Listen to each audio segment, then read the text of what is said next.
നീ എൻ്റെ പ്രീതി നേടിയിരിക്കുന്നു, എനിക്ക് നിന്നെ നന്നായി അറിയാം.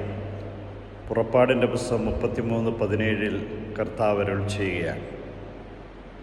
ദൈവിക പ്രീതി നേടുക എന്നുള്ളത് ഏറ്റവും വലിയ കാര്യമാണ്. നീ എൻ്റെ പ്രീതി നേടിയിരിക്കുന്നു, എനിക്ക് നിന്നെ നന്നായി അറിയാം. നമ്മുടെ ഇൻ ആൻഡ് ത്രൂ അറിയാവുന്ന കർത്താവ്, നമ്മെ പൂർണ്ണമായിട്ടും അറിയാവുന്ന കർത്താവ്, നിന്നെ പരിശോധിച്ചറിയുന്ന ദൈവമെന്നാണ് സങ്കീർത്തകൻ പറയുക.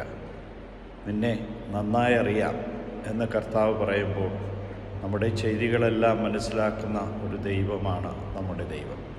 സമ്പൂർണ്ണമായിട്ടും ആ ദൈവത്തിൻ്റെ കരങ്ങളിലേക്ക് നമ്മളെ വിട്ടുകൊടുത്തുകൊണ്ട് ഈ പ്രഭാതത്തിൽ നമുക്കവിടുത്തെ ആരാധിച്ച് സ്തുതിച്ച് മഹത്വപ്പെടുത്താം. എപ്പോഴും അവിടുത്തെ വഴിയിലൂടെ നടന്നുകൊണ്ട് അവിടുത്തെ പ്രീതി കരസ്ഥമാക്കുക ഒരു സ്വർഗീയ അനുഭവമാണ്. അതിന് കഴിയട്ടെ എന്ന് പ്രാർത്ഥിക്കുന്നു.